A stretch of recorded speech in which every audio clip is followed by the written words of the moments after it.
regular the 7th session of the Moscow format consultations on Afghanistan at the level of special representatives and senior officials of the Islamic Emirate of Afghanistan, India, Iran, Kazakhstan, China, Kyrgyzstan, Pakistan, Russia, Tajikistan, Turkmenistan, and Uzbekistan. The delegation of Belarus is invited as a guest. The Afghani side will be represented by the Foreign Minister Amir Motaki, who on the sidelines of the event will have a separate meeting with Foreign Minister Sergei Lavrov. The conversation will be dedicated to relevant issues of bilateral cooperation. The session will be opened by Sergei Lavrov. It will take place behind closed doors.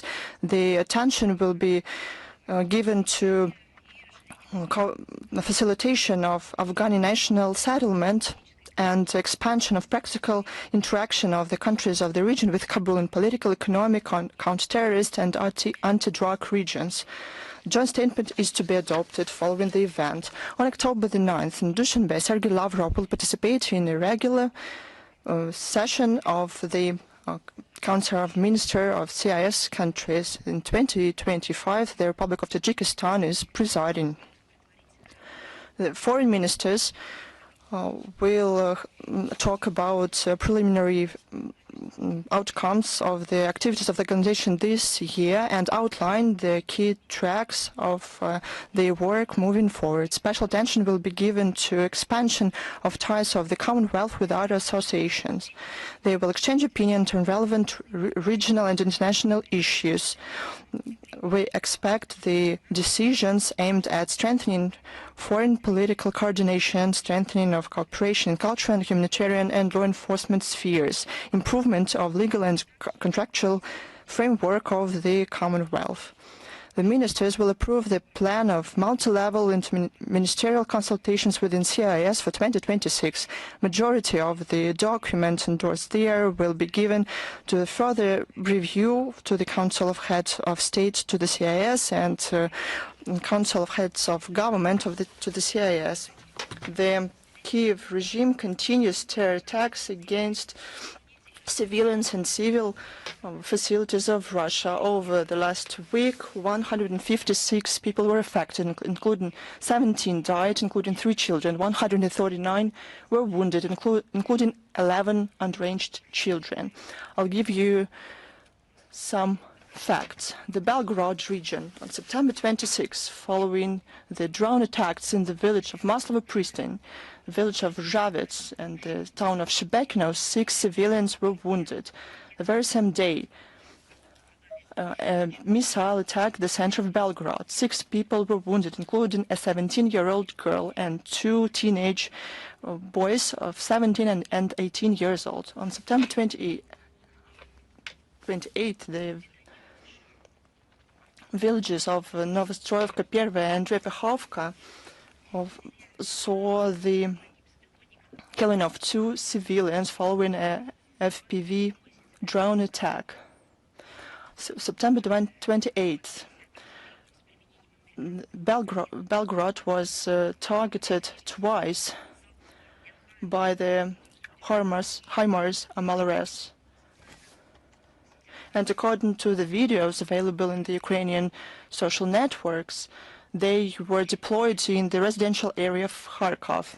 3 people were wounded. September 29th, in the villages of Kazinka and Pervaya, drones attacked 2 civilian vehicles. 3 people were wounded. The Bryansk region, September 25th, the Ukrainian army targeted with the Grad MLRS, the villages of Belobrovsk. 9 civilians were wounded, including 1 children. DPR.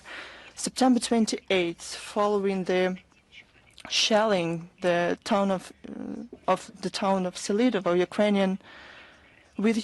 Ukrainian artillery, 1 people was killed, 2 wounded. In the village of Kirovskaya, Russian soldiers found a civilian tortured to death. Kursk region, on September 25th, following the drone attack against the villages of Bolshegniusheva, Popovka and Rzhevka, and against the territory of agricultural farm in the village of Makeyevo, 3 people were wounded. The same very day, with a drone, the enemy attempted to attack the Kursk and NPP-2 in Kurchatov that is being built.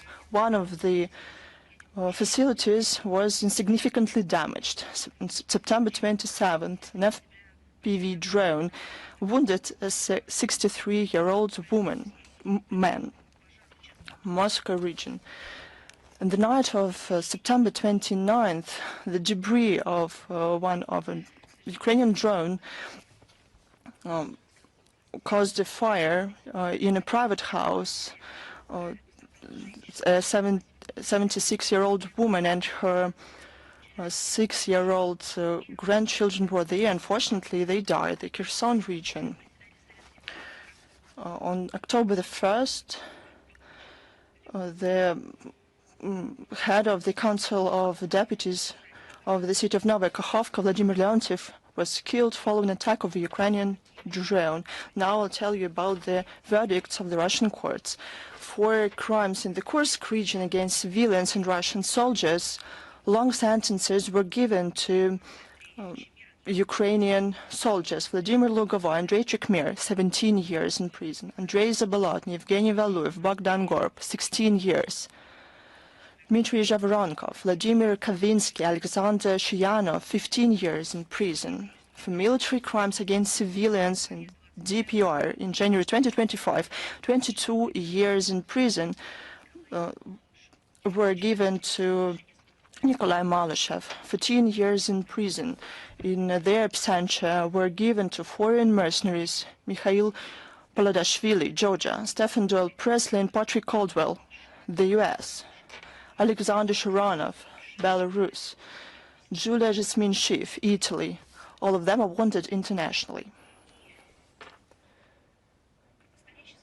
Now about a historic event, but that reminds us about modern times. On September 29th and 30 marked 84 years of the tragedy in Babyar. There, during only 2 days, in 1941, invaders and Ukrainian collaborationists killed more than 30,000 Jews. That amounted to about 20% of the Jew population of Kiev. Until 1943, the number of the elderly, women, children, Soviet POWs and partisans of various nationalities shot down there exceeded 100,000 people. Now the neo-Nazi Kiev regime promotes a large-scale campaign to whitewash and to glorify those who committed those executions. We pay tribute to all victims who were killed in Babyar. This tragedy will never be forgotten. It will never be erased from the history of humanity. I would like to say that our country remembers this tragedy. People of all nationalities remember it because this is an issue of historical memory. This is a fact that cannot be called anything but a terrible dehumanization. Who is behind the Kiev regime? We know this very well. I'll give you some more facts to support what I've been talking for many years. On September 27th, Zelensky told the Ukrainian media that there's negotiations with Washington are going on regarding the mega deal worth $90 billion. I would like to ask Zelensky and all his supporters, where do you get all this money? Do you earn them? But how? Through killings. You, the Kiev regime, the presidential office, are killers. You are paid to kill. You kill your own people, citizens of Ukraine. Zelensky said that he almost agreed upon the key points of this deal with President Donald Trump. And now the sides start to practically implement it. The White House ostensibly received the list of wishes of Kiev. According to Zelensky, Ukraine wishes to sign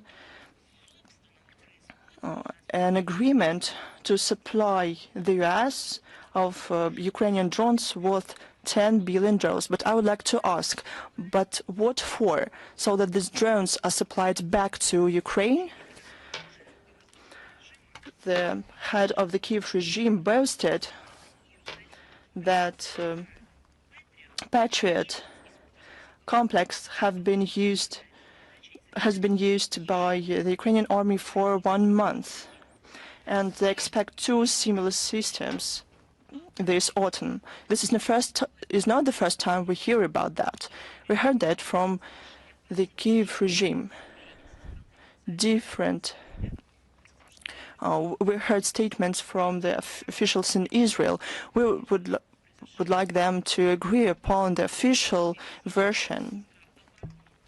On September 29th, the Deputy Minister of Defense of Ukraine, Van Gavriluk, said that Kiev expects the supplies of Saab JC-39 Gripen fighters, Mirage complexes, and shipment of F-16 planes.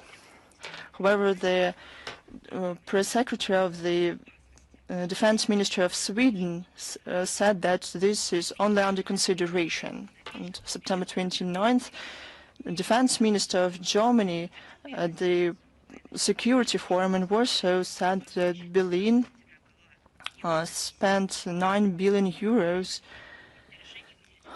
to Ukraine.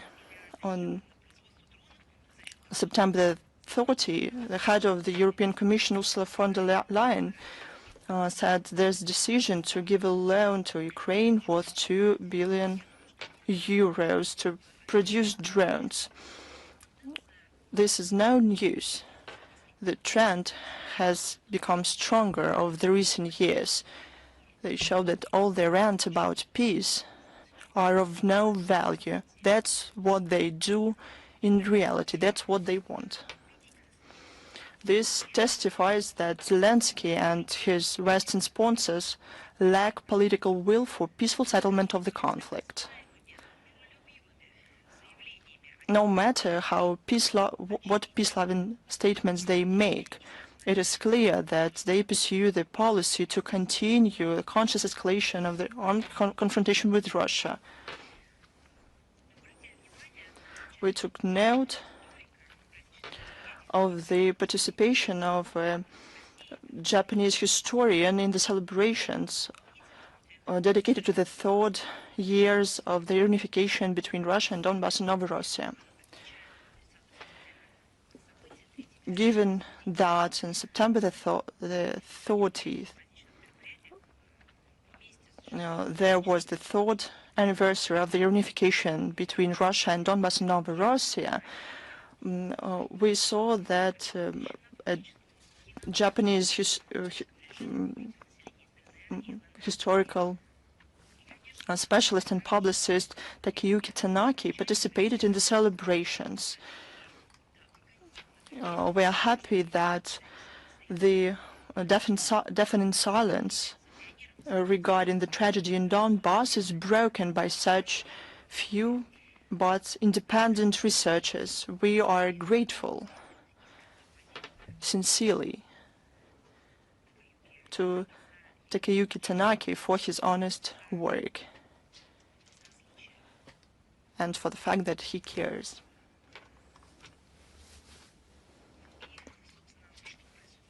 Now, about what is going on around the destruction of Christianity in Ukraine. September 30 was to have seen the first session of the 6th Appeal Administrative Court in Kiev on the case submitted by the State Service of Ukraine on Ethnic Policy and Freedom of Conscience to stop the activities of the Kiev Archdiocese of the Ukrainian Orthodox Church. The attempts of the Zelensky regime caused a wide response both in and outside Ukraine. On September 26th, we learned that experts in the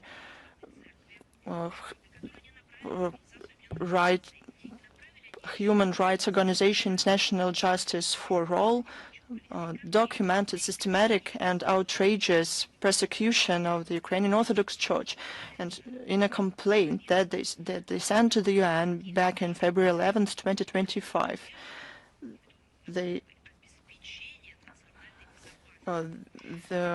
their complaint contains descriptions of cases against the metropolitans of Cherkassk and Kanevsk Fedosi, of Vyshegorsk and Chernobyl Pavel, of Svetogorsk Arseny, of Banchinsk Longin, and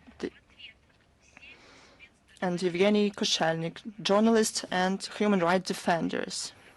As a response, 7 UN special rapporteurs on May 14th sent to the government of Ukraine an official notification confirming the violation of the international law.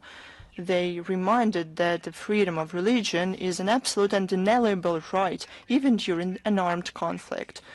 On August 13th, this NGO sent to the U.S. Commission on International Religious Freedom an information note with a request to hold hearings about persecution of Christians in Ukraine, and recommended to include Ukraine in the list of countries of special concern. On September 29th, the lawyers of the Metropolitan Cherkassk and Kanevsk Fedosi filed to abolish all forms of detention because the Metropolitan needed to go to Geneva to give personal accounts to the UN special rapporteurs.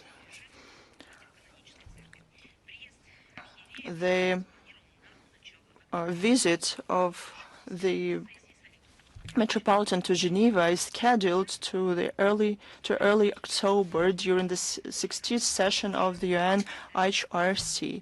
On September 29th, the leader of the young branch of the U.S. Republican Party, Katrin Whiteford, addressed the Ukrainian judges and asked them to defend justice. I'll tell you the quote: "Don't give in to pressure and don't become a tool of political repressions. Defend the law, not the tyranny. Let the officials know America and the whole world is looking at you. The responsibility is to come," she said. At the same time, she quoted the words of Donald Trump during his remarks at the UNGA on September 23rd. "Let us defend free speech and free expression. Let us protect religious liberty, including for the most persecuted religion on the planet today. It's called Christianity." End of quote. We don't hope that words of many people to defend the Ukrainian Orthodox Church will be heard in Kiev, because he knows what he does. At the same time, the criminal character and meaningless of attempts to outlaw the oldest religion in the country is clear. Here we see the unique videos from New York all over the world. It's a great example of what the Kiev regime is doing. I'm talking about their propaganda. You've probably noticed it.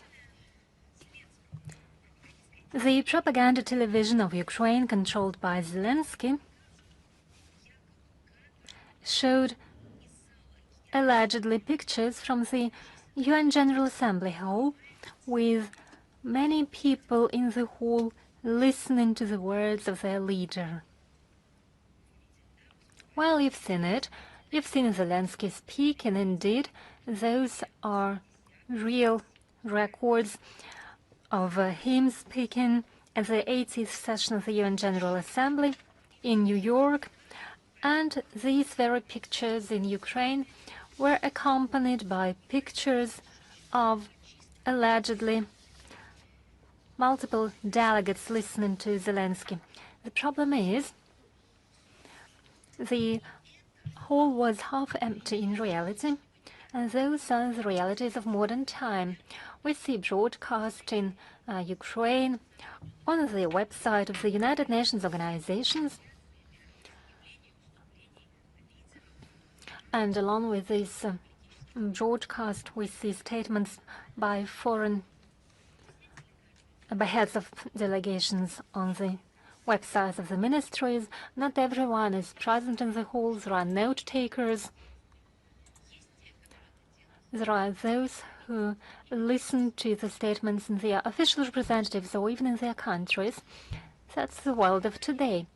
And despite all this, although everyone knows about the practices that has established itself in the UN of the past years, nonetheless, the Ukraine propaganda doesn't shy away from any means. Why is this example so telling? Because it's exactly in the same way that they are fooling the peoples of Ukraine on other issues, on the situation on the battlefield, on the economy, on the humanitarian affairs. Everything is presented by the propaganda in exactly the same manner and spirit. Even more, there was an impression that the footprint broadcast in Ukrainian propaganda television were added by artificial intelligence. Well, it's up to experts to look into it, but those who are really interested in how it was can look up the real chronicles.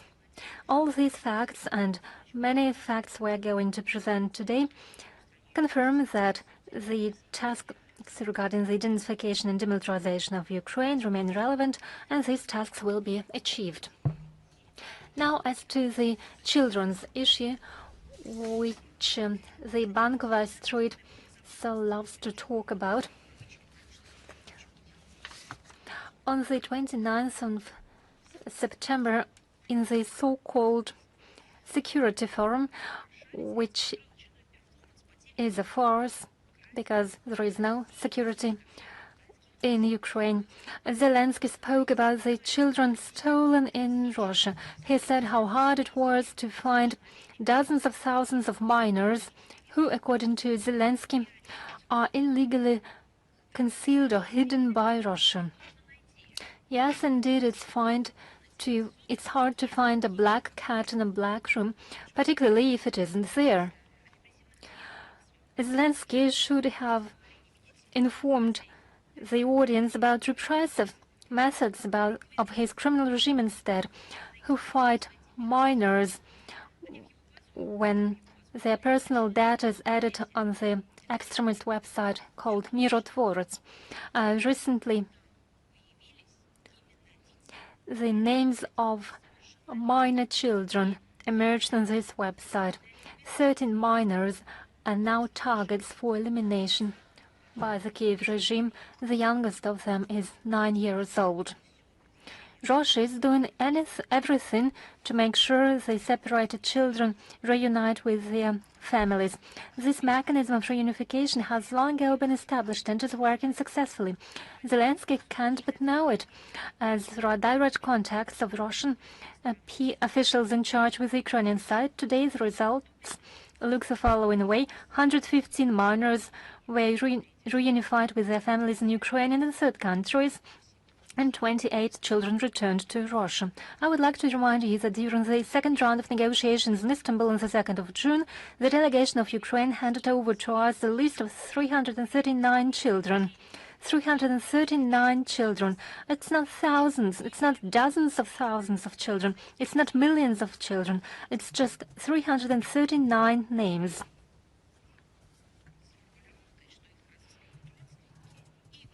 According to the Ukrainian documents, they are searched by their families. 1/3 of the list was irrelevant. We are working on the rest. If Kiev regime has information about dozens of thousands of Ukrainian children, why don't they hand these lists over to us? I'm talking now to the citizens of Ukraine, demand them to publish what they are talking about.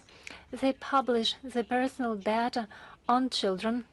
I give you the example of Mirotvorets website. Why don't they publish the data of children who are allegedly sought by their families? Because it is only a comedy. They are not searching for children. They only play this trump.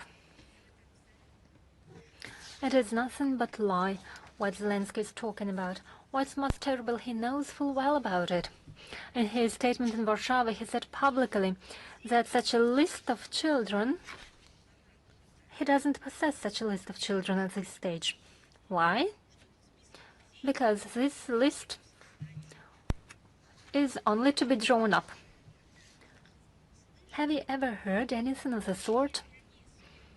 If from day one of the conflict they've been saying that dozens of thousands, hundreds of thousands or millions of children are looked after, why over 3.5 years haven't they been able to draw up this list?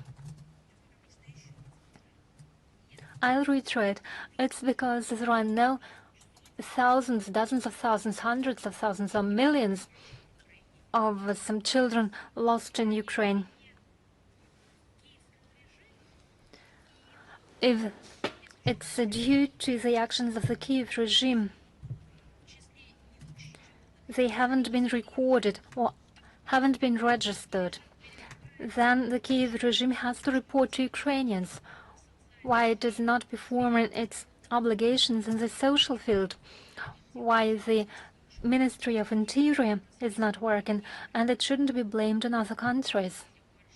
In essence, in Warsaw, Zelensky admitted that the figures he has voiced are irrelevant. He continues to lie about children who returned from Russia. He's talking about 1,600 children. Can you imagine? Why these figures? Where do they come from? Where has he found 1,485 people that Ukraine allegedly found and returned from Russia? Where are the records? Where are the names of these children? Where are the facts? Where is the evidence?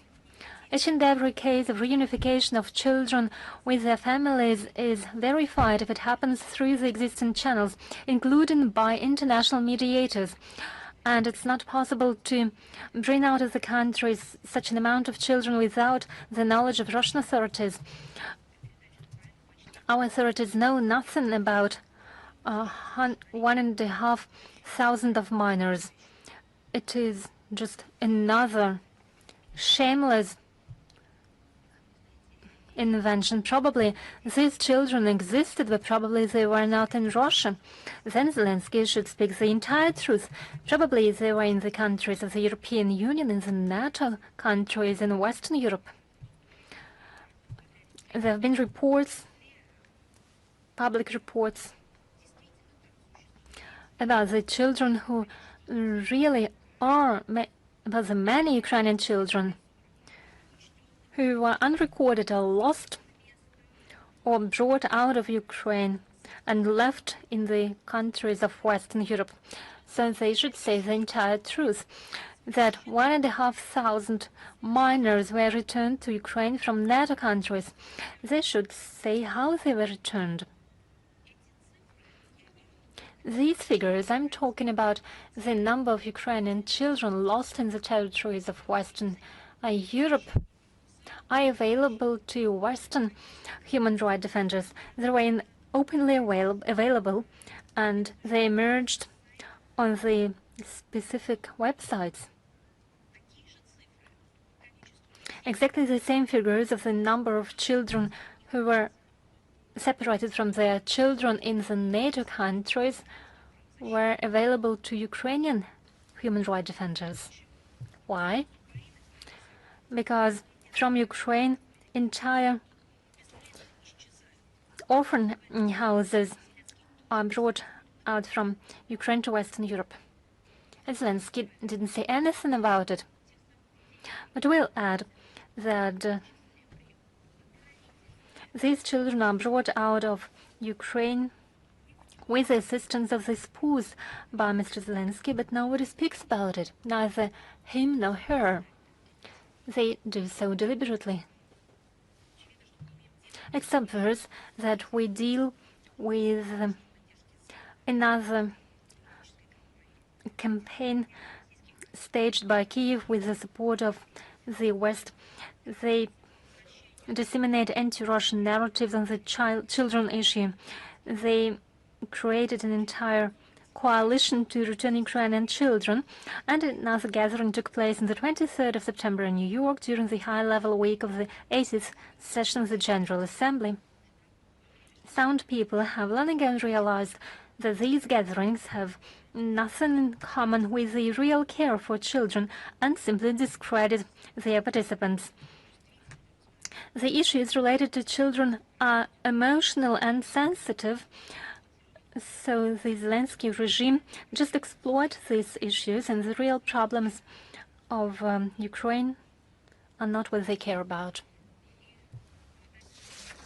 And I would like to speak on the topic that I mentioned in the beginning, and I told you that I'm going to get back to it.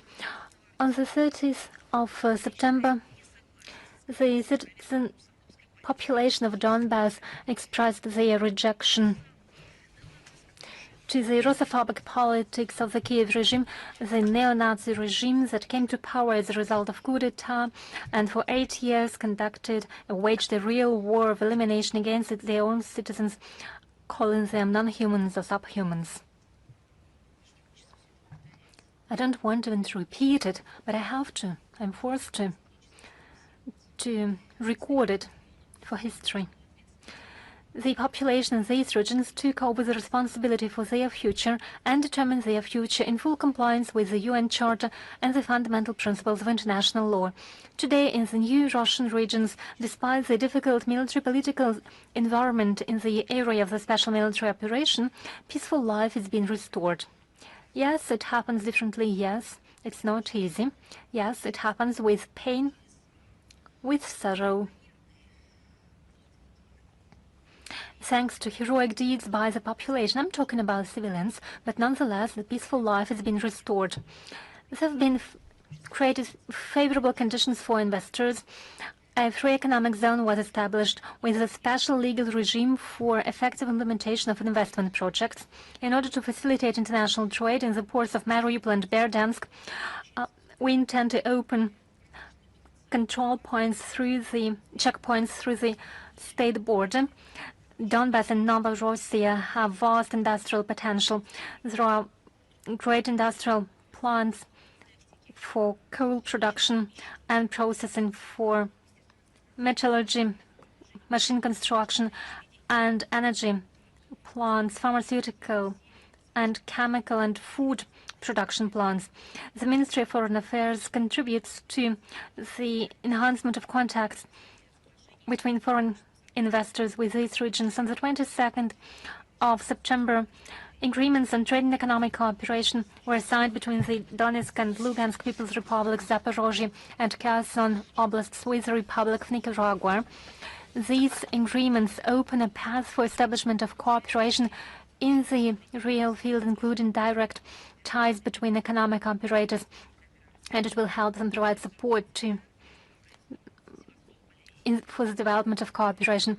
On the 22nd of September, the government of Sevastopol and the Foreign Ministry of Nicaragua signed an agreement about cooperation in the trade and economic field on science and social and humanitarian issues, and it will contribute to multi-faceted cooperation with Nicaraguan partners, and it will create conditions for the Nicaraguan investors to enter Sevastopol plants and the local market. From the 12th to the 15th of September, head of the Kherson Oblast paid a visit to Belarus, where he was received by President Lukashenko. From the 29th of September to the 1st of October, head of the Lugansk People's Republic, Leonid Pasechnik, attended the International Expo in Belarus in Minsk. Earlier, some enterprises of the Donetsk People's Republic reached agreements on cooperation with the leading Belarus partners. Minsk automotive plant, Mogilev Lift Amkodor, a pharmaceutical company, and so on. The drafting of an agreement between the Donetsk People's Republic and the Republic of South Ossetia is underway. The Russian Foreign Ministry informs the population of foreign countries about the modern life of the new regions. Some of our embassies show photo exhibitions Mariupol 2022-2025 and new regions in some of our embassies. There have been lots of questions about the situation around the so-called elections in Moldova. They could really compete with the elections in Romania.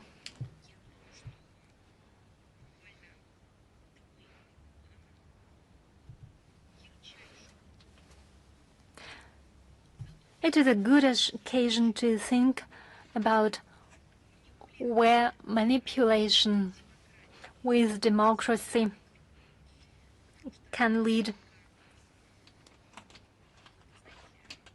along the Western lines. It can't be described as anything but a circus. On the 28th of September, well, how can I say that elections were held? There was an attempt to hold parliamentary elections. How can we describe as elections what we all have observed? Moldova political analysts were quite direct in their assessments. They called them farce and imitation. I believe the operation to save the Chisinau regime would be the best definition. It is a real circus. Methods were used which have nothing in common with freedom and democracy. The entire arsenal of anti-methods were used, such as political pressure, intimidation, threats and blackmailing. According to the estimates of human rights defenders, law enforcement agencies held about 580 searches and they detained dozens of people. Have you ever seen such elections anywhere? Opposition parties and entire blocks were excluded from the race, even on the day of the election. Have you ever seen something like that? Entrepreneurs and their teams were forced to vote for the ruling party, otherwise they could face a stop of subsidies and loans from the US. Politics and officials from the EU during their visits to Chisinau promoted and asked to vote for the ruling party. De facto, it was blackmailing that said the funding from Brussels would only flow if the ruling party will remain at power. The people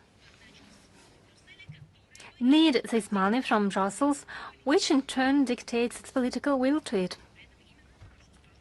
It's our country that Moldova authorities groundlessly accused of attempts to influence the voters. That did not help. Inside Moldova, the ruling party lost to its competitors and received 44.14%. They lost 3% in comparison with the previous parliamentary elections in 2021. The rest of the vote that they needed, almost 30%, were received through, thanks to the Western diaspora. There were 280 polling stations, but the opinion of people of the Moldovan diaspora in Russia were not interesting for Chisinau. Our country had only 2 polling stations. Our country has always said, open up as many polling stations as you need. will ensure security. Logistics will be good. But no, only 2 polling stations. Why? Because the number of ballots for people on the territory of our country, in Sander's opinion, had to be restricted. For Dniester region, the number of polling stations were decreased to 12, and the access was as difficult as possible. The experts point out that the falsified character of the elections is evident. The NGO Promolex registered 997 cases of the violations of the election process, while during the previous parliamentary elections there were only 459 such cases. Political scientists point out that at the beginning of the day of voting, there was a significant margin belonged to the opposition, but later on, while the protocols were counted, the system of Central Election Commission started to regularly stop responding. After that, the figures started to be in favor of the ruling forces. There is a gap between the official data of the Central Election Committee of Moldova and the protocols on certain polling stations. The processing of protocols lasted almost the whole night, while the voting finished by midnight, probably because they are afraid to receive evaluations, the real evaluation of the anti-democratic actions. Officials in Chisinau refused accreditation to all short-term observers from Russia as part of the OSCE ODIHR mission, as well as the observers from the public chamber of the Russian Federation. A special topic is the voting in the Western countries. At the election day, the social networks saw a lot of information about voters being taken en masse to the stations, about ballot boxes being partly full at the beginning of the day, and ballots that were put by one and the same people. The videos of the elections split even more the Moldovan society that was already very, very polarized. The supporters of the opposition in Moldova said that they don't recognize the outcomes of the voting. On September 29, the Patriotic Bloc held a rally in the center of Chisinau against falsification and sent 45 complaints to the Central Election Committee regarding the violations during the parliamentary elections. The authorities responded with the only thing they can do, with repressions. On September 30, there was a series of searches within ostensibly a criminal case regarding the illegal financing of political parties and money laundering. The same day, the court in Chisinau pronounced a verdict to former MP, the member of the opposition bloc, Victory Marina Tauber. She was given 7.5 years in prison with the confiscation of property and ban to hold public posts for 5 years. In May 2024, she was given the Russian Order of Friendship for the achievements in strengthening peace, friendship, cooperation, and mutual understanding between the peoples. Probably this is her main crime for the Chisinau regime.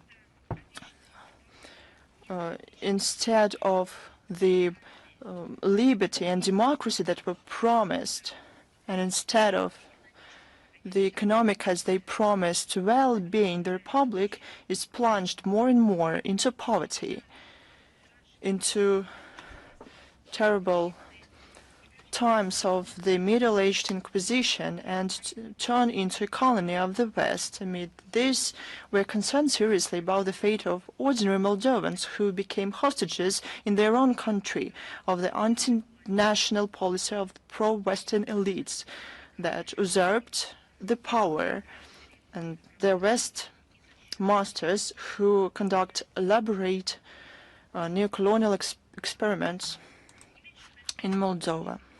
We received an equal amount of questions, despite the fact that we regularly shared comments with you regarding what is going on at the UN Security Council around Iran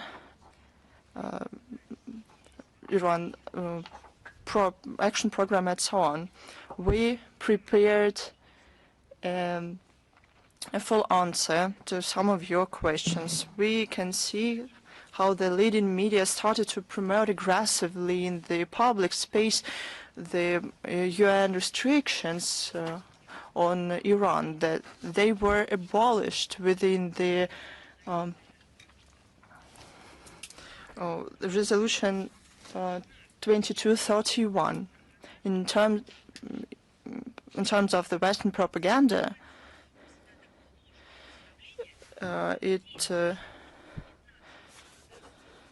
the sanctions resolution that were in place until 2015 is still effective, and this was the result, according to Western propaganda, of the review of the complaint of Tehran's non-compliance with their commitment.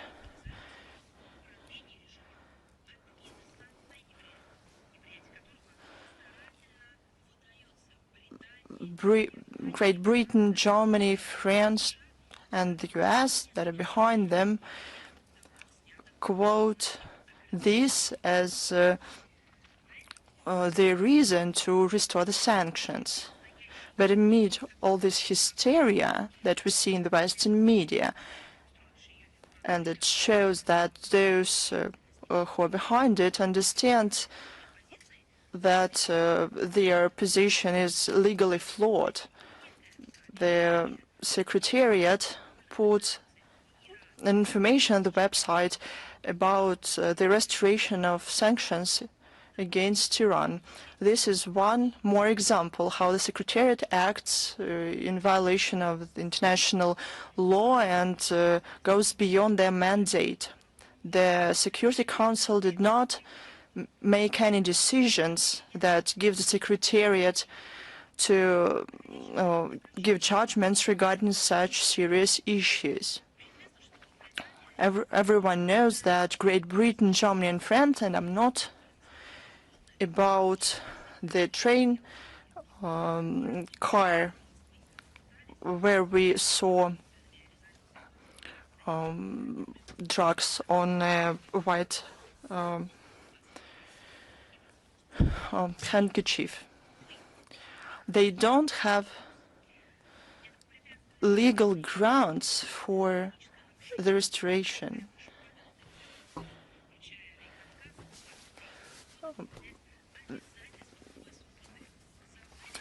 They did not want to comply with 2023 plan. They even consciously circumvented the snapback mechanism, the reverse process. That is why the General Secretary, on August 28, the General Secretary received the complaint of these three countries, and this complaint cannot be reviewed within the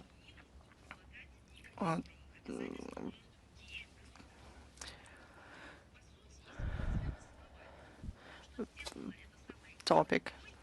Essentially, what these three countries did, this false system of actions is a manipulation. But the main victim for now of these manipulations is the United Nations, that is being jeopardized by the Secretariat and make a fool of themselves. Evaluations of the situation were given by Foreign Minister Sergei Lavrov during the statement within the general debate at the 18th session of the UNGA at his press conference following the high-level week on September 28th. Also, it was mentioned by other statements of our representative, the snapback mechanism that we are talking about cannot be considered effective. Saying otherwise means distorting the reality. We cannot add anything to this, besides the fact that we are concerned with the policy of the West, who hide behind the empty words with their commitment to diplomacy, international law, but in fact they exacerbate the situation around Iran's nuclear program. Yet again, this causes not only pity but concerns regarding those people in the Secretariat who participate in the manipulations of the West on the behalf of the Secretariat, on the UN. No one instructed them to do so.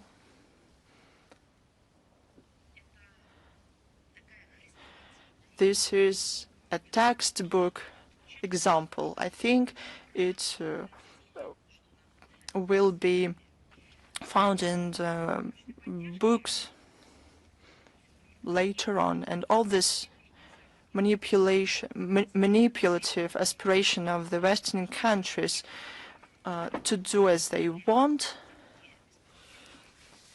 are not supported by those who experience pressure from the Western countries. Other countries did not respond to this provocation and initiate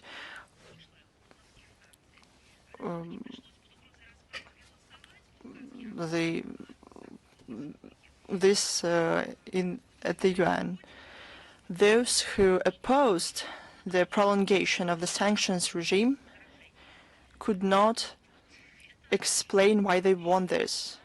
This is one more story about what is going behind closed doors in the Western countries to destroy the United Nations.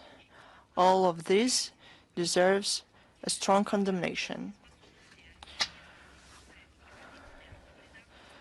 The sanction practices used by the West that they wanted to legitimize by abusing the authority of the United Nations shows that there are the discussion of these issues are important. The West in general and those who experience pressure from them or supported by them, they do not want to see them. Let us say out loud the question that needed to be answered. If the Secretariat got themselves into its situation, they'd better start commenting on this.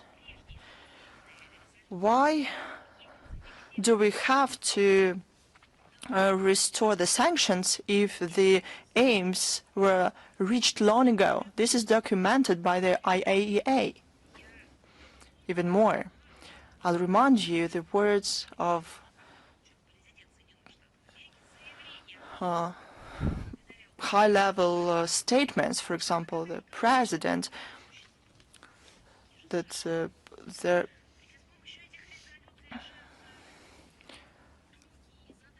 are no facilities, if there are no aims, and what are the aims that the West wants to achieve by using such legal mechanisms?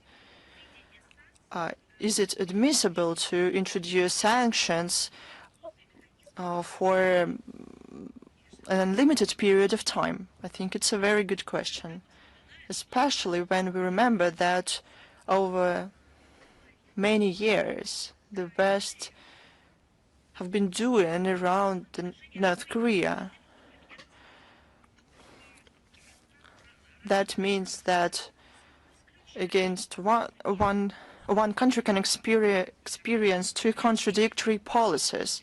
First, the restoration of restrictions, and then the resolution 2231. It is still effective. It is a very good set of questions for specialists in international law in the UN Secretariat. And this is only the beginning. To start the discussion, we have much more of them. And as a response, we always hear only one thing from the Westerners. Iran, as the West says, mustn't have nuclear weapons. I'm sorry. This response is not relevant because no one has never said otherwise. The Iranians themselves articulated clearly their position. It's enough to see the statement of the president of Iran during one of the UNJ sessions. Iran is not happy with the nuclear regime. IAEA tried to dictate everyone who has the right for peaceful use of nuclear energy. That is why all the story with snapback mechanism started. This is a very vivid example, especially for the specialists in international law, of those how international legal framework is destroyed by the Westerners. By the way, this is the very proof, unfortunately the best one. I regret that it exists, but it does exist, that the Westerners would like to substitute international law with a rules-based world order. They started to say quite quickly that their rules-based world order is the international law. But no, it is a simulation of the international law. It's a classic substitution. When some new orders are introduced, no one knows what they are. They aren't articulated anywhere. They are never discussed, but they are presented as a traditional system of legality and order. This is a classic Western manipulation to change the notions. And this story is one of the most vivid examples. All of this confirms that in terms of legal framework, this is a problem that doesn't help to find solution to the Iran's peaceful use of nuclear energy. Iran opponents don't need a real negotiating process, which is a testament to their destructive policy. There have been questions about the situation in Madagascar. As you know, in the capital and large cities of Madagascar, protests movements are ongoing. There are clashes with law enforcement agencies, lootings and clashes. They were caused by the problems with water supply and power supply. The authorities in Madagascar cannot control the situation so far. There are wounded and dead. There are no Russian citizens among them, according to our official information. The embassy in Antananarivo is following the situation. The Russian citizens on the island and in the capital in Antananarivo are recommended to be careful and avoid crowded areas. Tourists planning to visit Madagascar are also advised to refrain from traveling to the country until order is restored. There's been a desecration, an act of desecration of remains of Soviet soldiers in Estonia who gave their lives in fighting against the occupants. The exhumations were conducted without any arrangements with their families and relatives. These inhumane actions gravely violate the obligation of Estonia under Article 34 of Additional Protocol 1 to Geneva Conventions of the 12th of August 1949. According to the provisions of this document, the states that ratified them and signed them should treat with respect the burial sites of those who fell, who were killed as a result of hostilities on its territory. We also would like to remind you that under the law of the Russian Federation, there is a criminal responsibility for destruction or damaging military burial sites located abroad in particular. Lithuania and Latvia tried to eliminate everything related to their past. On the website of the ministry, we will soon publish a report which is entitled "On the Actions, or rather inactions, of the authorities of Italy, Germany and Japan, which lead to destruction and falsification of history, justification of fascism and its accomplices." The report demonstrates how the Nazi Germany, fascist Italy and military Japan developed templates which are applied today, how facts of historical past are whitewashed. Facts from the past of these three main partners under the alliance of the Axis countries, how they tarnish the role of the Soviet Union in achieving the victory, how they prevent celebrating the 9th of May in the territories of these states. It is a shameful fact in their history. I can only assume what the effect of this report will be, but it's better for them to know the truth. It's better for their citizens to understand who leads their countries and what ideology is being fed to them, rather than living without knowing the truth. Those who lived without knowing the truth in the 30s, in the years of the 20th century, paid a high price for being the victims of Nazi and fascist propaganda. I wouldn't like to see their relatives in the 21st century repeating their history. The political elites of these countries follow the patterns of the militarist regime of the 30s. We see revanchist ideas, particularly in Germany and in Japan. There are efforts to whitewash their criminal past. There is fight with anti-fascists, and there is support for neo-Nazi regimes in Kiev and Baltic states. Since 2022, for the third year in a row, these three former members of the Axis, true Axis of evil, vote against the draft resolution of General Assembly, co-sponsored by Russia and other states, on combating glorification of Nazism, neo-Nazism and other practices that contribute to fueling contemporary forms of racism, racial discrimination, xenophobia and related intolerance. It's the first case in history when countries of Hitler coalition openly voted against the documents that condemned glorification of Nazism and different forms of racial discrimination. It is a bell that tolls for them, and everyone should be careful. The fact that these three countries who are responsible for the killings of dozens of millions of people, they vote against the resolution which requires prevention of the revival of Nazism, which brings us to the thought that we should better consider the ideological processes in these countries. Apparently, these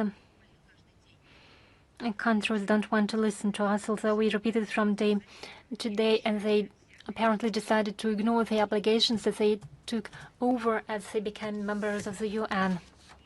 And now my favorite subject, the double standards, which I would call it's different.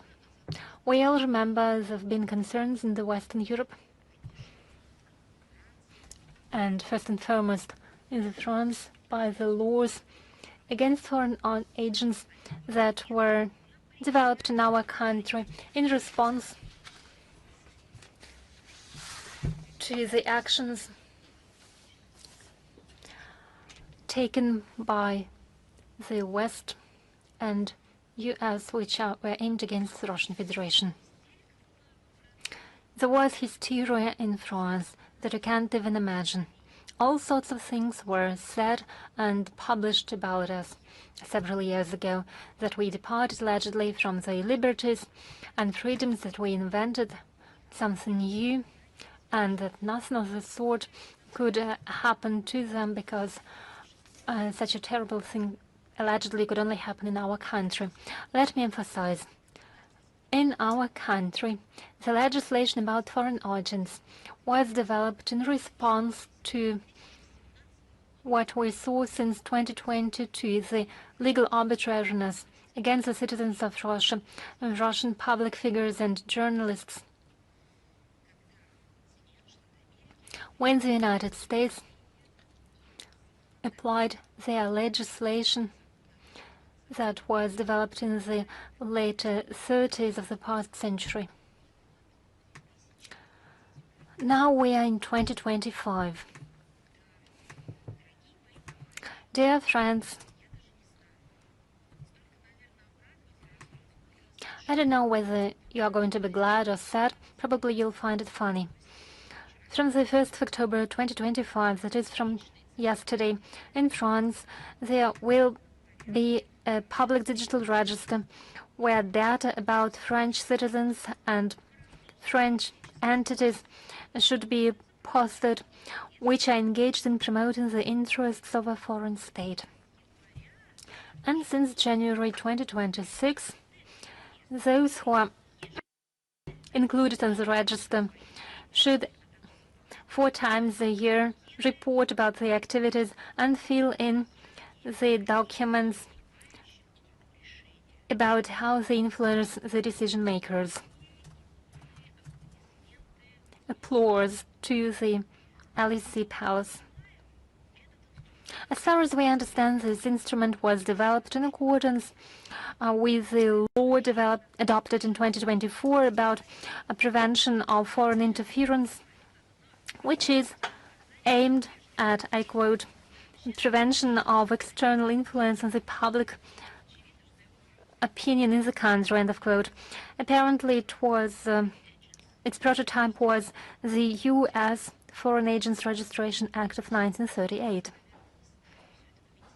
Probably we wouldn't have commented on it because it's about the domestic French legislation. But there is a but. You know, there is one fundamental thing. We all remember the mass hysteria in European countries, and particularly in France, as our country developed its legal framework in order to deal with foreign agents. During the discreditation campaign aimed against our efforts, and it was a true discrimination campaign launched by the major French media, the Russian legislation in this field was demonized. I wonder, are we going to hear something similar about the French law and register I've mentioned from the French media?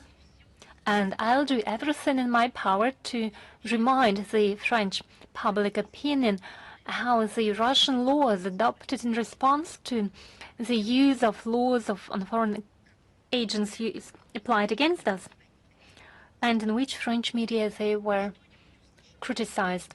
And I wonder whether we are going to hear something from the Parliamentary Assembly of the Council of Europe. Are we going to hear anything in response to this document in different formats of the EU and NATO? And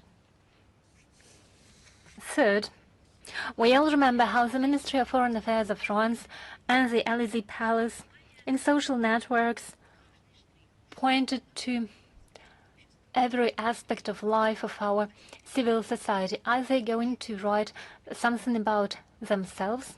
Are they going to criticize what's going on in their country? Well, I really doubt it. I have no doubt that the priority target of the new legislation will be those citizens of France who feel affinity to Russia, and sound politicians and experts who doubt the correctness of the policy conducted by the French authorities against Russia. Almost every positive statement about Russia is labeled as Kremlin propaganda. It's obvious for us that French authorities deliberately prepare the public opinion of the country for long-term opposition to Russia, and they have monopoly on the public opinion and zero tolerance to a different point of view, which is different from the official opinion in France. This new register is just another step on this dangerous path. And let me assure you, we will not only follow the situation, but we're going to enjoy every piece of news on this occasion, because this occasion was given to us by the French authorities back in the time. Tomorrow, on the 3rd of October, marks 35 years since the so-called reunification of Germany, which was officially declared after the Treaty on the establishment of the German unity between the two parts of Germany entered into force in 1990. It was signed on the 31st of August 1990. The country was divided after World War II. After the end of the Cold War, Germany couldn't find back its unity. Thanks to the solid and principled position of our country, let me remind you that the USSR was against the separation of Germany. Do the Germans know about it? No, they know something different. Then it seemed to us that over the 45 years, Germans drew a lesson and had the right for sovereignty in a status of a single state. Unfortunately, Germany didn't pass this maturity test. It's hardly possible to speak about sovereignty and independent policy about the modern Germany. It might be paradoxical, but both parts of Germany were much more independent when taking the decisions than the modern-day Germany. The Germany doesn't even have a full-fledged constitution right now. It remains a split country, which remains to be split into the first and second sort citizens. Instead of reunification of the split population, the West German authorities chose the path to colonize the former Eastern Germany. They destroyed the successful industry and agriculture of the Eastern Germany. Many countries and many towns and villages were depopulated. who live there are pensioners who are lied by the official propagation. According to the propaganda, they gave their life for serving the totalitarian communist regime. The Eastern Germans earn only 76% of what their Western colleagues earn. Do you remember how the Western propaganda said in early 90s and in late 80s that they would live better after they fall under the influence of NATO and the EU? They said investment would immediately start flowing. Well, we see the results today. According to the German statistics, over the 35 years of the so-called Wunder, the population of Eastern areas was reduced from 17 million to 12.4 million, without taking into account the mass inflow of migrants after 2015. Saxony-Anhalt lost 26% and Thuringia lost 20% of the population. It's no doubt that it's no surprise that in Eastern Germany voters vote for the Alternative for Germany party that was declared as extremist party by the authorities. Eastern Germans who were born long after reunification of Germany don't feel themselves as full-fledged citizens of their country. Even official propaganda can't conceal it any longer. The official report about the state of German unity, this report was published in 2024, and it states that among the managers of different levels, those originating from the eastern regions only amount to 12%. Only 12.1%.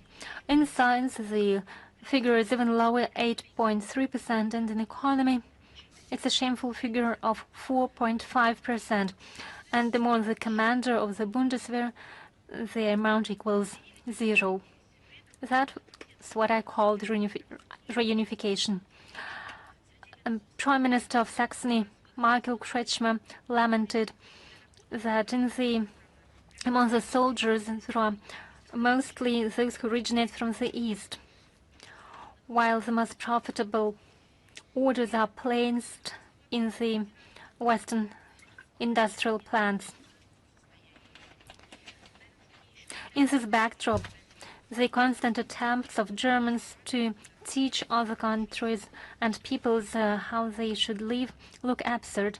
They should better care about themselves. They should better apply their human rights standards to themselves.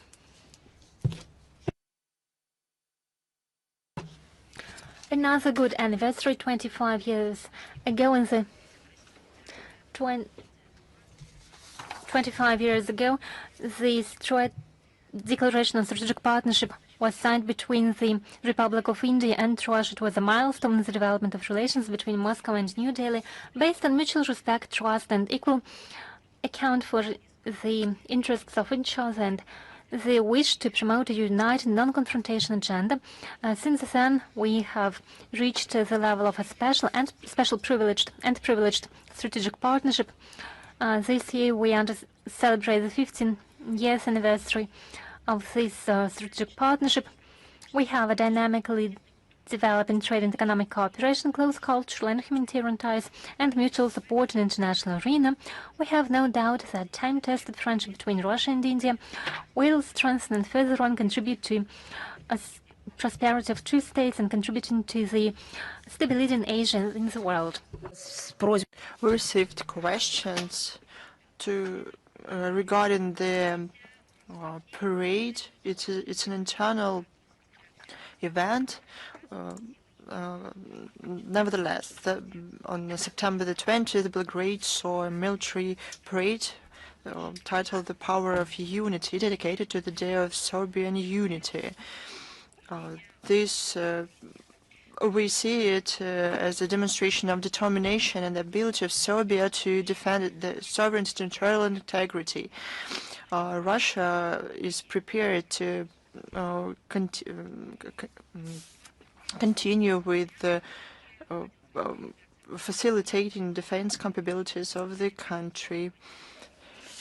On September 23rd through 27, New York received a Russian delegation on international youth cooperation led by the deputy head of the Federal Agency for Youth Affairs, Yegor Litvinenko.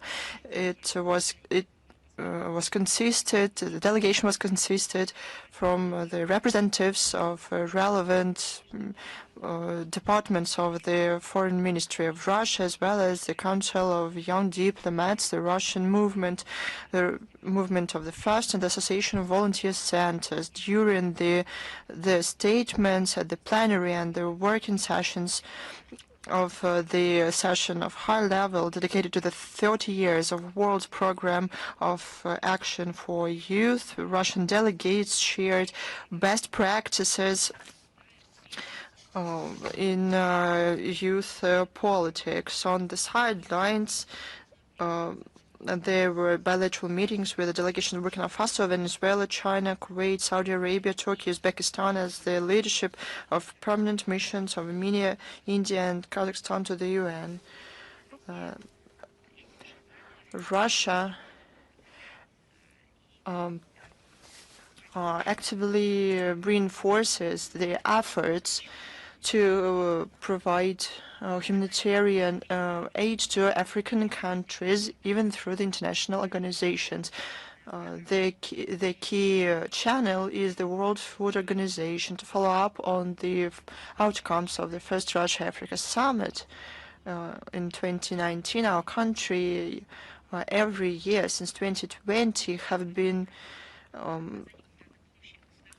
paying an additional contribution worth $10 million to the WFO to provide humanitarian assistance to African states. In 2024, Zambia, Zimbabwe, Mozambique, Namibia, Niger, and Republic of Sudan received aid through this channel. On October the 8th, through the port of Babyar, Mozambique, we expect supplies for Zambia of consignment of Russian food worth 648 tons, yellow split peas. Besides, until the end of the year, we plan to have a consignment of high vitamin sunflower seed oil, some 94 tons. Russia will continue supporting our partners in Africa.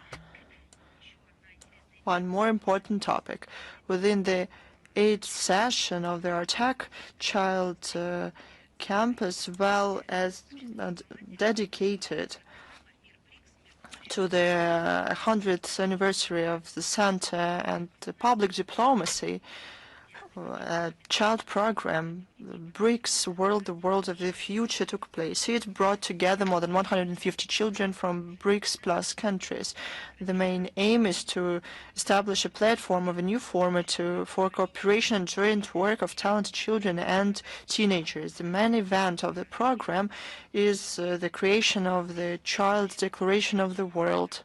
It's a document prepared by the participants of this project, and it is addressed to the world community with call on cooperation, mutual respect, seizure of conflicts, and joint responsibility for the future of the planet. The final version was approved by 3,200 participants of this session from 76 countries. It is planned to be spread as an official document during the 80th session of the UNGA. According, under the instruction of the Russian president, St. Petersburg on October 8th and 9th will host the first event within the Russian International Creative Seasons. The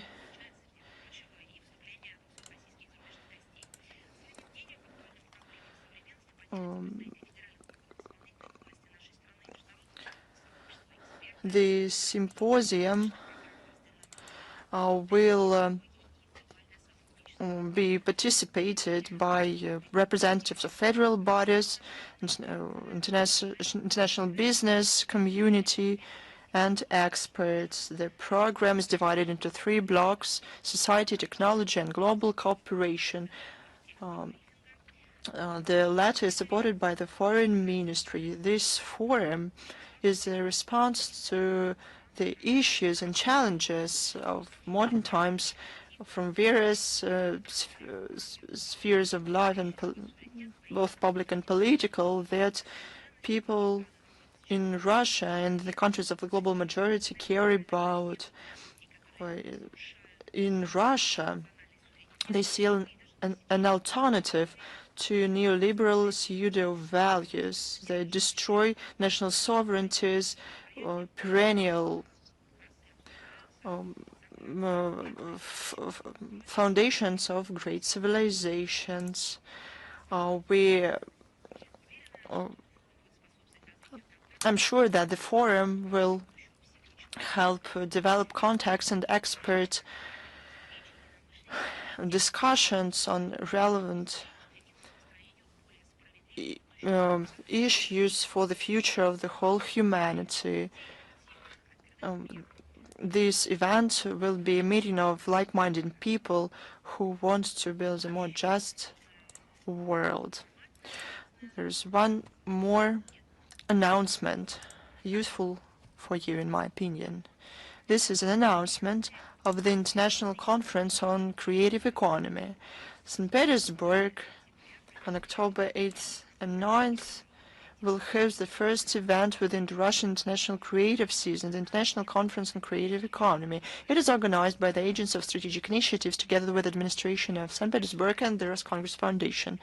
The conference is expected to be participated by some 1,500,000 delegates from 30 countries, including the CIS, SCO, and BRICS countries. The event will bring together representatives from state bodies, business representatives, and experts. The key topics of the conference cover the future of the creative economy until 2040. The upcoming event is a unique platform for global international cooperation and integration of Russian creative economy into the world market. What is the creative economy? For the first time, the terms creative economy and creative industry were introduced at the turn of the 21st century. Back then, the list of sectors of the creative economy included a number of and areas of activities like advertisement, marketing, architecture, design, including fashion, software development, publishing, media, and some others. In 2024, the federal law on development of creative industries in the Russian Federation was passed. This law, besides the above-mentioned areas, outlined a number of creative spheres based on historic and cultural heritage, including arts and crafts. This is something I like very much. We invite all the journalists, foreign journalists accredited in Russia, to participate in covering this event. This is not discrimination, but I just think that foreigners will be more interested in this. As per usual, the link will be available in the text of the briefing. I am ready to take a question. Is the International Affairs Journal with us? Good afternoon, Madam Zakharova. Good afternoon. Prime Minister of Poland, Donald Tusk, said and acknowledged that there is a conflict with Russia of a new kind. I would like to quote, "We didn't want this. It's sometimes strange to realize that it is a new type of war, but it's still a war," he said. What can you say about this? I don't see anything new here. This is just a fact. The only thing I don't like is that they did not want it. Who wanted it then? If the situation in Ukraine wasn't arranged by Warsaw as well for the last 10 years. It was not only Warsaw, sometimes individually or collectively together with other NATO countries, or sometimes through Warsaw. It happened in various combinations, but the role of Warsaw in this was leading. There is no doubt about it. Warsaw regularly, at all levels, in all senses,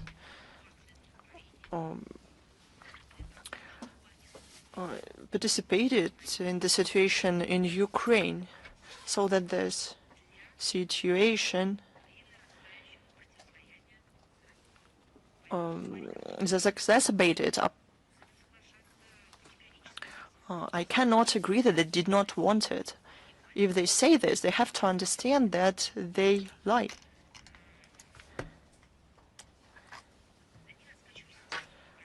Now, they destabilized the situation in Ukraine. They provoked the crisis. On their territory, they trained militants for Maidan. They influenced political and internal political decision-making in Ukraine. They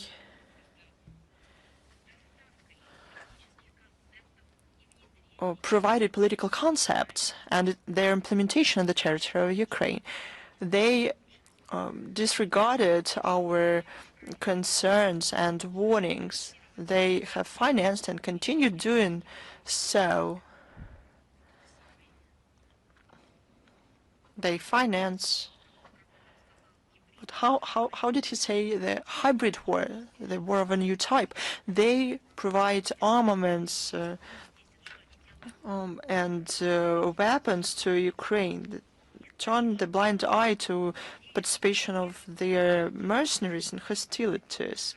They respond very emotionally sometimes to historic issues without understanding that they have direct ties with the current situation. For some reason, they think that neo-Nazi gang in Ukraine has appeared, and for some reason Ukrainians have to pay tribute to the victims of the Volyn massacre. You cannot glorify people who committed crimes against many people, including the Poles, and on the other side to honor the memory of victims. That cannot happen, neither theoretically nor practically. We remember the heroic deeds of our grandchildren and great-grandchildren. The decisions of the Nuremberg Tribunal cannot be revised. The memory is sacred for us. Collaborations will never be glorified.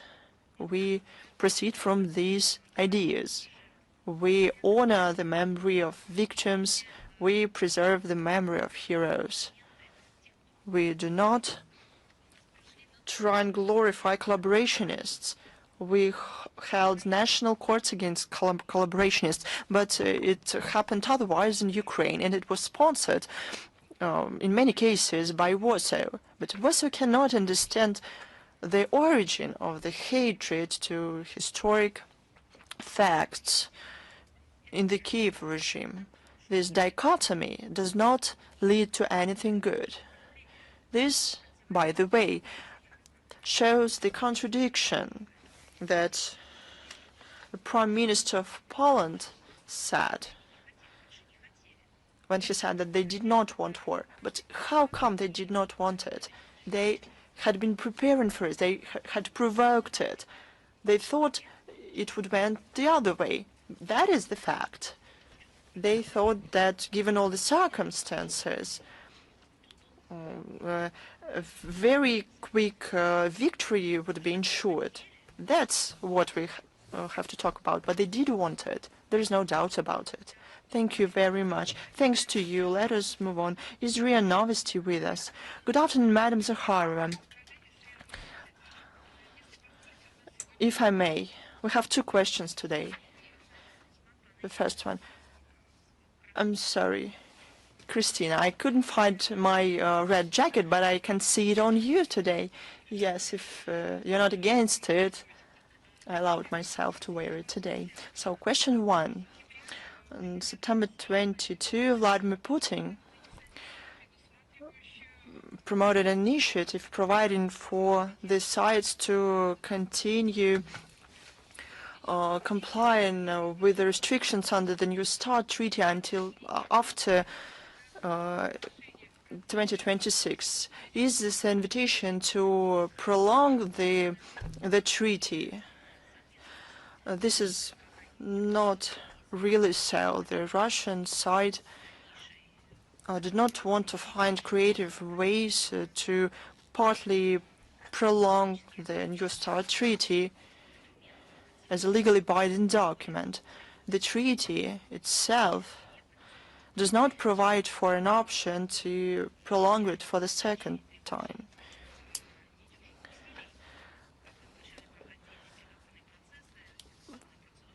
This would require new negotiations and hypothetical agreements, but the New START treaty will only be suspended.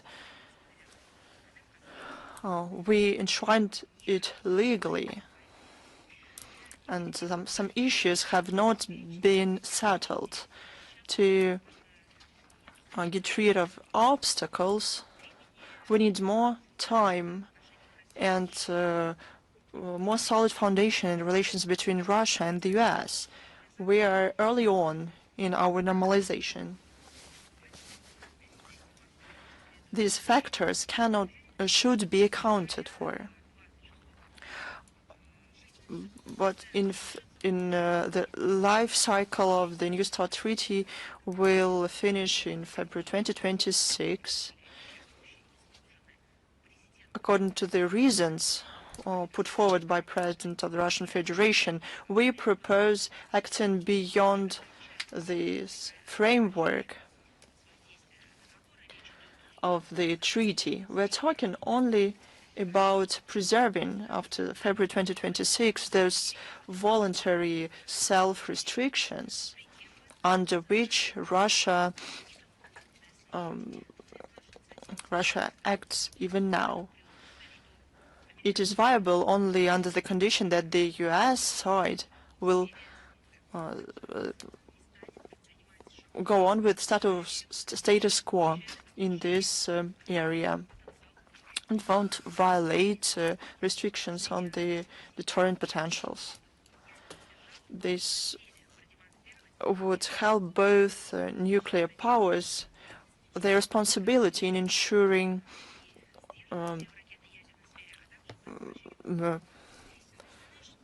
security and the prevention of arms race. That would be good for all the international community as well. Thank you so much. And if the second question, if I may, you may. Foreign Minister of Czechia, Mr. Lipovsky, said the government of the Czech Republic took the decision to ban the entry to its territory through international airports for the possessors of Russian diplomatic and service passports. Madam Zakharova, could you comment on it, please? Well, you know, we've seen these statements and these reports. We took note of them. But up until now, we haven't received any official notifications from the Czech side. You wouldn't believe it. So we have no details about these unfriendly actions so far. And I would like to draw your attention that the Czech authorities imposed strong restrictions in this field a couple of years ago. You might know about it. The Russian diplomats, apart from the members of the embassies in Prague, don't receive any visas. So probably it's more of a PR campaign ahead of the parliamentary elections, which will take place from the 3rd to the 4th of October, that is tomorrow and the day after tomorrow. And apparently they needed an information campaign which would simulate their active activities. While seriously speaking, Prague should understand that the Russian side will always respond to an unfriendly campaign and steps. For example, the embassy of Czech Republic in Moscow might face difficulty with sending their experts over to Moscow in order to resolve immediate technical issues. Is Izvestia with us? Yes, good afternoon. We have just one question today. What do you think what would be the next steps of the international sports community after the rights of Russian Paralympic athletes have been restored? Well, we definitely welcome the decision of the General Assembly of the Intergovernmental Paralympic Committee about the full restoration of the membership of the Paralympic Committee of Russia in this world organization. We see that it was just a victory of common sense that most delegates of the General Assembly of the International Paralympic Committee took this decision. It is a return to the true ideals of sports without any forms of discrimination for political and national reasons. Now Russian Paralympic athletes will be able to participate with their flags, with the anthem, and with other state symbols in the Paralympic Games and in competitions in various sports, be it athletics, swimming, powerlifting, stage hockey, or bullseye shooting. We hope the restrictions will be soon lifted for Russian athletes for all Paralympic sports, and they will be able to perform in the to compete in the Paralympic Games in Italy in 2026. We hope the International Olympic Committee and international federations for other sports will demonstrate common sense and provide all countries and all athletes equal opportunities for them to compete in a fair struggle based on the acts of international law which regulate the activities. Thank you so much. Is Artie with us? Artie Balkan. Yes, good afternoon. The Serb public community follows the developments related to the U.S. sanctions against the Serb oil industry and oil sector. The Russian side has a majority stake in the oil field in the country. In January this year, when sanctions were imposed against NIS, Sergei Lavrov said this oil company could not be nationalized. So the question is, to what extent is Moscow now engaged in communication with Belgrade and with Washington regarding the future of the company, taking into account that the U.S. sanctions, according to the official reports, expire on the 8th and 9th of October. Thank you. Well, I can only say that representatives of the Russian side are in close dialogue with the Serb partners and dialogues and are to get jointly engaged in talks with the U.S. in order to settle the situation, taking into account the interests of the Russian investor and the key provisions of the agreement between the government of our country and the government of Serbia on cooperation in the oil and gas sphere from the 25th of January 2008. If we have any further details, we'll provide them to you. Thank you. Is Media Corporation of China with us? Yes, good afternoon, Madam Zakharova. I have two questions today. The first is as follows. In China, the 8-day-long holiday period started, which unites two holidays, the Day of Establishment of the People's Republic of China and the Mid-Autumn Festival. Usually it is a driver of internal and international tourism and encourages consumer activities. How would you evaluate the scale and potential of the Chinese tourism economy? Well, first allow me to use this opportunity and offer the peoples of China my best congratulations and best wishes on the occasion of these two holidays. I would like to wish them all the best. The long holidays traditionally attract many tourists. It's one of the most favorite travel periods in China. Well, I'll share my, well, not impressions, but my knowledge about the Chinese holiday. There is such a notion as a triad of Chinese holidays, and one of the pillars is the cycle of autumn holidays we're talking about today. And indeed, many use this opportunity in order to travel to China, through China. Well, I'm not sure. I have to evaluate the tourist potential, the potential of the tourist area. It's probably for our Chinese colleagues to do it, and it's for us to use these opportunities, especially now that there are lots of opportunities for this today, which is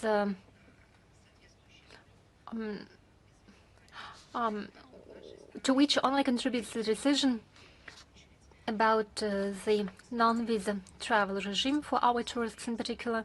There are lots of places and sites to visit with long traditions, with beautiful natural landscapes, with exquisite cuisine. We have such a notion as Golden Autumn, and in China, for example, there is a notion of the holiday of red leaves. It is a literal translation from Chinese, and it is a very special period in the year cycle of natural cycle and the holiday cycle. So there are many things to look at and to see. So I can only wish to our Chinese friends who celebrate these holidays all the best, and I wish new impressions, new bright impressions to those who travel to China these days. Thank you. And my second question, if I may.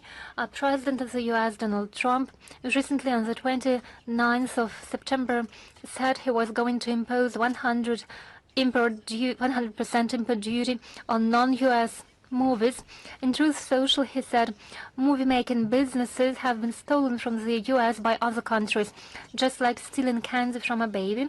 It's the second time he's been raising this issue after his statement of the 4th of May. What's your comment on that? How can it influence the global movie industry? Well, on the one hand, many people smiled when they read this piece of news, because US representatives have been spoken for many decades about the power of Hollywood, and it was justified. It is indeed a very strong industry, a strong business, a great established system for promotion and production. So it is a real grand empire, movie empire. But on the other hand, if we looked into it, if we look into these details of the statement, I understand, I realize his concern. I believe he's talking about the attempts of the US authorities to return the production of holiday movies which are now produced abroad, not in the territory of the US.